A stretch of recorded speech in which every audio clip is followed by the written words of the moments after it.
నమస్తే, welcome to Aadan. నేను బాపయ్య. మీలో చాలామంది పుష్ప సినిమా చూసే ఉంటారు కదా. పుష్ప సినిమాలో కేశవ అండ్ అల్లు అర్జున్ ఇద్దరూ కలిసి పోర్టుకు వెళ్తారు. షిప్పు పైన ఆ విలన్కి సంబంధించిన సిండికేట్స్ కూర్చుని ఉంటారు. కింద ఉన్న అల్లు అర్జున్ అండ్ కేశవ ఇద్దరు వాళ్ళని వెళ్ళి కలవాలి అని అడిగినప్పుడు కలవడానికి వీల్లేదు, ఏదైనా కార్డు ఉంటే ఇవ్వండి, నేను పైకి తీసుకెళ్ళిస్తానని చెప్తాడు అసిస్టెంట్. సో అప్పుడు వీళ్ళుగా గుడ్డలో చుట్టిన ఎర్రచందనం తీసుకెళ్ళి ఇస్తారు. అది చూడగానే వెంటనే పిలుపు వస్తుంది అల్లు అర్జున్కి, పైకి వచ్చేసి మాట్లాడుకుందాం అని చెప్పేసి. అది ఎక్కడ పండించింది అని అడిగినప్పుడు శేషాచలం అడవుల్లో దొరికిన ఎర్రచందనం అని చెప్పేసి అల్లు అర్జున్ చెప్తాడు. అంటే శేషాచలంలో దొరికే ఎర్రచందనంకి అంత డిమాండ్ ఉందా?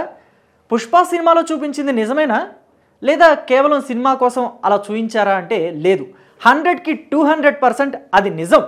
ఎందుకంటే శేషాచలంలో దొరికే ఎర్రచందనానికి రష్యా, సింగపూర్, చైనా, జపాన్ ఈ అన్ని దేశాల్లోనూ బాగా డిమాండ్ ఉంది. అయితే ఇక్కడే దొరుకుతుందా, ఇంకెక్కడ దొరకదా రెడ్ శాండిల్ అంటే నిజమే, ఇక్కడ దొరికే రెడ్ శాండిల్కి చాలా డిమాండ్ ఉంది. అందుకు కారణాలు కూడా ఉన్నాయి. విడిగా అనేక ప్రాంతాల్లో రెడ్ శాండిల్ దొరకవచ్చు, అక్కడ కూడా పెంచవచ్చు, కానీ ఇక్కడ వచ్చేంత క్వాలిటీ మరెక్కడ రాదు. అందుకే శేషాచలం అడవుల్లో దొరికే రెడ్ శాండిల్కి అంత డిమాండ్ ఎక్కువ. అయితే ఈ శేషాచలంలో పండే రెడ్ శాండిల్కి, ఇక్కడ ఉత్పత్తి అయ్యే రెడ్ శాండిల్కి ఎందుకంత డిమాండ్ అంటే మాత్రం ఒక కారణం ఉంది. ఇక్కడ ఉండే నేల దానికి ఒక ప్రత్యేకత ఉంది.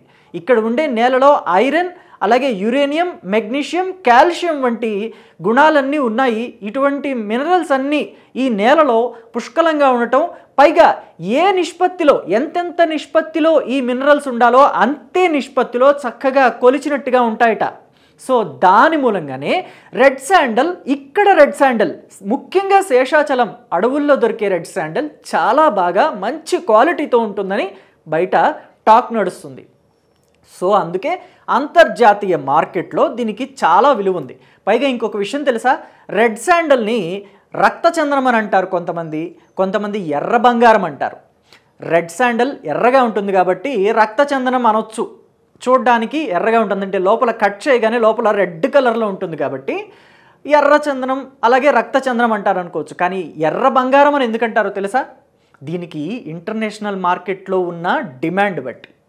ఎందుకంటే ఈ ఎర్రచందనం మిగిలిన ఏ ప్రాంతాల్లో అయినా పండుతుంది, కానీ ఇక్కడ పండేదానికి వాల్యూ ఎక్కువ కాబట్టి. ఎందుకంటే దీంట్లో మెడికల్ సంబంధించిన గుణాలు ఉన్నాయి. దీన్ని వయాగ్రాలో వాడతారు, కిడ్నీకి సంబంధించిన డిసీజెస్ తగ్గించేదానికి వాడతారు, బ్లడ్ ప్యూరిఫికేషన్ కోసం వాడతారు, అలాగే కాస్మెటిక్స్ తయారు చేసే దాంట్లో వాడతారు.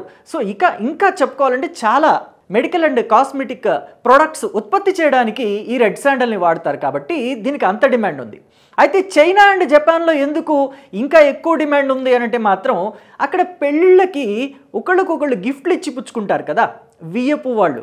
సో వాళ్ళు ఈ రెడ్ శాండిల్తో తయారు చేసిన బొమ్మలని ఒకళ్ళకొకళ్ళు ఇచ్చి పుచ్చుకుంటారట. సో దానివల్ల అక్కడ ఇంకొంచెం ఎక్కువ డిమాండ్. పైగా వాళ్ళు ఏవైతే సంగీత వాయిద్యాలు ఉంటాయో వాటిని కూడా రెడ్ శాండిల్తో తయారు చేస్తారు. అలాగే వాళ్ళు చైనా వాళ్ళు, జపాన్ వాళ్ళు ఈ నూడిల్స్ తినడం, లేకపోతే ఫుడ్ కూడా కొన్ని స్టిక్స్తో తింటారు. వాటిని చాప్ స్టిక్స్ అంటాం కదా. ఆ చాప్ స్టిక్స్, అలాగే ఇంట్లో వంటకి వాడే పాత్రల్ని కూడా కొన్నిటిని ఈ రెడ్ శాండిల్తోనే తయారు చేస్తారట. సో దీనివల్ల అక్కడ ఈ రెడ్ శాండిల్కి చాలా ఎక్కువ డిమాండ్ ఉంది. పైగా వాళ్ళు కూడా ఈ రెడ్ శాండిల్, ఇంత మంచి క్వాలిటీ రెడ్ శాండిల్ దొరుకుతుంది కదా, దీన్ని మనం అక్కడికి తీసుకెళ్ళి ఎందుకని పెంచుకోకూడదని చెప్పేసి ట్రై చేద్దామని చిత్తూరు, తిరుపతి అదంతా కూడా విత్ ఇండియన్ గవర్నమెంట్ పర్మిషన్ తోటి సంచరించి మొత్తం అంతా క్లోనింగ్కి సంబంధించి కూడా, అంటే దీన్ని తీసుకుని అక్కడికి వెళ్ళి క్లోన్ చేసి same quality with same jeans తోటి ఉత్పత్తి చేద్దామని చెప్పి చూసినా కానీ ప్రయత్నాలన్నీ విఫలమయ్యాయి. ఎందుకంటే ఇక్కడి నుంచి రెడ్ శాండిల్ని క్లోన్ చేసి తీసుకువెళ్ళగలుగుతారు, కానీ వాళ్ళు మనకున్న శేషాచలం అడవుల్లో భూములని క్లోన్ చేసి తీసుకువెళ్ళలేరు కదా.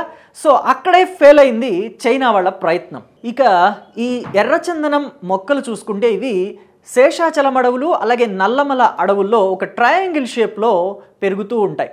సో ఈ త్రిభుజాకారంలో ఉంటాయి కాబట్టి వీటిని అంటే చాలా పెద్ద విస్తీర్ణంలో ఉంటాయి ఈ త్రిభుజాకారంలో ఉండేవి కూడా. సో వీటిని అక్రమ రవాణా చేసేందుకు చాలామంది ప్రయత్నిస్తూ ఉంటారు. మీకు చూసుకుంటే ఈ పుష్ప సినిమా ఏదైతే ఉందో దాన్ని బయట కొంతమంది వీరప్పన్ స్టోరీ లాగా కొంచెం దగ్గరగా ఉందని చెప్పి టాక్ కూడా అప్పట్లో వచ్చింది. సో అయితే ఈ వీరప్పన్ ఎప్పుడైతే ఈ స్మగ్లింగ్ చేస్తూ పట్టుబడి ఎన్కౌంటర్లో చనిపోయాడో ఆ తర్వాత తనతో సంచరిస్తున్న చాలామంది స్మగ్లర్లు కూడా ఇదే శేషాచలం అడవులు, ఆ చుట్టుప్రక్కల ప్రాంతాలు, కాట్పాడి తదితర ప్రాంతాల్లో అంతా సంచరిస్తూ అక్కడే కొన్ని ఆవాసాలు ఏర్పాటు చేసుకుని వాటంతా కూడా అక్కడ ఎర్రచందనాన్ని నరికి స్మగ్లింగ్ చేసి సొమ్ము చేసుకుంటూ ఉంటారు. సో అయితే ఈ ఎర్రచందనం అనేది 7 దశల్లో స్మగ్లింగ్ చేయబడుతుంది, అలాగే మార్కెటింగ్ చేయబడుతుంది. మొట్టమొదటి దశ ఏదంటే ఎర్రచందనం మొక్కల్ని, సరైన ఎర్రచందనం మొక్కల్ని గుర్తించడం. ఈ సరైన ఎర్రచందనం మొక్కలు అని ఎందుకు చెప్పానంటే బాగా మార్కెట్లో మంచి డిమాండ్ ఉండాలంటే చావదేలిన కర్ర అంటారు. సో అలాంటి ముదురు చావదేలిన కర్రని గుర్తించడం అనేది చాలా ఇంపార్టెంట్. ఇది మొదటి దశలో జరుగుతుంది. ఈ మొదటి దశలో దాన్ని గుర్తించి నరకడం అనేది మొదటి దశ. సో రెండవ దశ ఏంటంటే వీటిని చాలా జాగ్రత్తగా స్మగ్లింగ్ చేయటం, ఎవరికి పట్టుబడకుండా కొన్ని మార్గాలు ఉంటాయి వాళ్ళకి, ఈ స్మగ్లర్స్కి వాళ్ళకి మాత్రమే తెలిసిన మార్గాలు అవి. చాలా గుట్టుగా స్మగ్లింగ్ చేస్తారు వాటిని.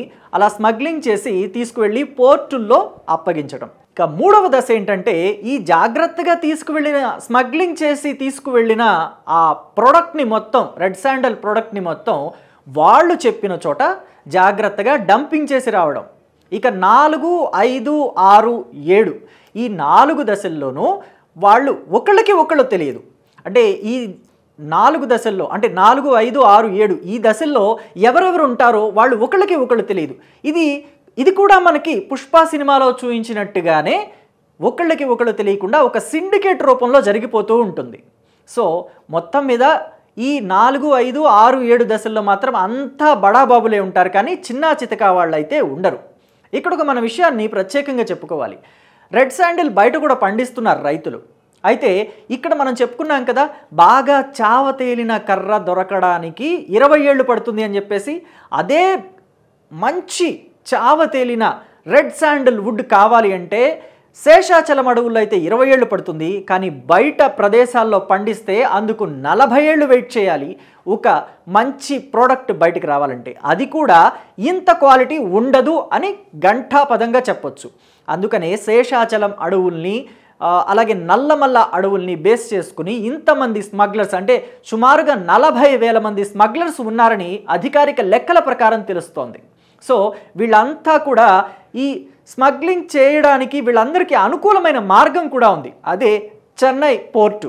వీళ్ళంతా కూడా శేషాచలం అలాగే నల్లమల అటవీ ప్రాంతాల్లో నరికిన ఎర్రచందనం దుంగల్ని తీసుకొచ్చి చెన్నై పోర్ట్ నుంచి ఎగుమతి చేస్తారు. చెన్నై నుంచే Russia, Japan, China and Singapore ఈ 4 కంట్రీస్కి వెళతాయి.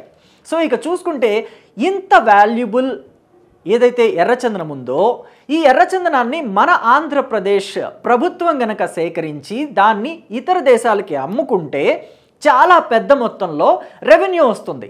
కానీ దానిని అక్రమార్కులు దొడ్డిదారిన స్మగ్లింగ్ చేసి అమ్ముకొని వాళ్ళ జేబుల్లోకే సొమ్ము చేసుకుంటున్నారు. మరి దీన్ని అరికట్టాలంటే మార్గం ఏంటి? అందుకోసమే ప్రభుత్వం ఆలోచించి ఒక స్పెషల్ టాస్క్ ఫోర్స్ని ఏర్పాటు చేసింది. వీళ్ళ విధులు ఏంటంటే ఎవరైతే ఎర్రచందనాన్ని స్మగ్లింగ్ చేస్తున్నారో వాళ్ళని గుర్తించి వాళ్ళని నాన్ బెయిలబుల్, అంటే అవసరమైతే నాన్ బెయిలబుల్ వారెంట్ కింద అరెస్ట్ చేసి జైలుకు పంపించడం, కఠినమైన శిక్షలు పడేలా చూడడం. సో ఇప్పటికీ కూడా ఇంత కఠినమైన శిక్షలు అమల్లోకి తీసుకొచ్చినప్పటికీ కూడా చాలామంది ఈ రెడ్ శాండల్ స్మగ్లింగ్కి వెళుతూనే ఉన్నారు. అయితే మనమేమనుకుంటామంటే ఈ రెడ్ శాండల్ నరికే కూలీలు ఉన్నారు కదా వీళ్ళంతా కూడా చాలా డబ్బు దశకం ఉన్న ధనవంతులు అని అనుకుంటాం. కానీ చిత్రం ఏంటంటే ఈ రెడ్ శాండిల్ కోసం నరకడానికి వెళ్ళే కూలీలు ఎవరైతే ఉన్నారో వాళ్ళకి రోజుకి లభించేది 500 నుంచి కేవలం 600 రూపాయలు మాత్రమే. అంతకన్నా ₹1 ఎక్కువ రాదు, ₹1 తక్కువ రాదు. అయితే ఇలా స్మగ్లింగ్ చేస్తూ ఎవరైనా పట్టుబడ్డారనే అనుకోండి కాసేపు, వాళ్ళని బయటకు తీసుకురావడానికి ఈ ఎవరైతే సిండికేట్ ఉన్నారో వాళ్ళు అస్సలు ఏమాత్రం ప్రయత్నం కూడా చేయరు. వాళ్ళ చావుకి వాళ్ళ కర్మానికి వాళ్ళని వదిలేస్తారు. జైల్లో పడ్డ వాళ్ళని వాళ్ళ కుటుంబ సభ్యులే కాస్త డబ్బు కట్టైనా బెయిల్కి అప్లై చేసుకొని పూచీకత్తు కింద ఏదైతే అమౌంట్ కట్టాల్సిందో ఆ అమౌంట్ని కట్టి వీళ్ళని బెయిల్ ఇచ్చి తీసుకొచ్చుకోవాలి తప్ప వేరే ఇంకా ఎవ్వరు వీళ్ళకి సహాయం కూడా చేయరంటే చేయరు. ఇది ఈ రెడ్ శాండల్ స్మగ్లింగ్లో ఒక పెద్ద గ్యాంగ్ నడుస్తున్న వ్యవహారం.